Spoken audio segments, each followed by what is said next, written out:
Wednesday, December 29th, SMU against Virginia in the Wasabi Fenway Bowl, played at Fenway Park in Boston, Mass. 11 a.m. kickoff. Virginia is opened as a 2-point favorite, 71 as the total. Should be one of the highest scoring bowl games of the season, but these are two programs with substitute teachers as their head coaches. It comes down to me and I know that losing a skill position player or player on the perimeter on defense shouldn't impact the line all that much. The fact that Danny Gray is not playing, I watched a lot of SMU football this year. Tanner Mordecai was incredible, but he needs his big play guy. Otherwise, without a player to take the top off the defense, they're going to go dink and dunk, and I don't think they're going to be able to keep up with the Virginia team led by Brennan Armstrong.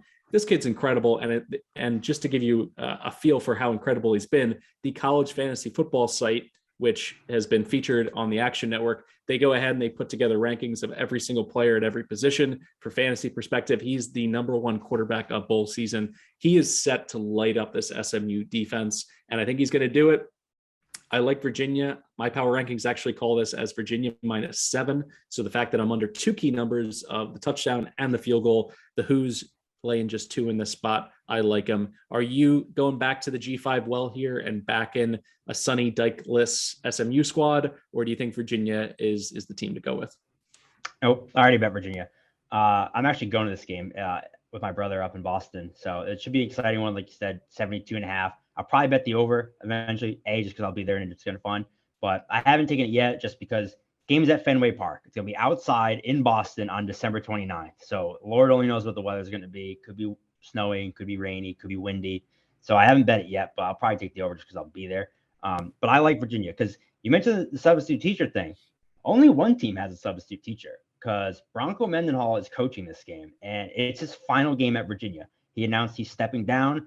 And kind of, I think a lot of people respected it. Bronco's always been that guy that's kind of, he's kind of admitted that he doesn't want to do this forever. And I think his players respect that. He's like, I've been doing this for 35 years. I just want to take a step back and spend some time with my family. I think Bronco's a likable guy. I think his players like him. I think they'll want to play for him and send him off can you just picture it? Like, this is all about storylines. The storyline of Bronco getting carried off the field after his final game just makes too much sense. As you mentioned, Sonny Dykes, TCU. The offensive coordinator went with him. SMU's top 2 receivers, Danny Gray and Reggie Roberson, opted out for this game. So this is a great quarterback matchup. Brennan Armstrong was 2nd in passing yards. Mordecai was 9th. Both these defenses are pretty bad. But I just like Armstrong in this offense more, and I think Virginia plays harder for their team because they want to send Bronco out with a win. And a big thing too, I mentioned the weather, December 29th.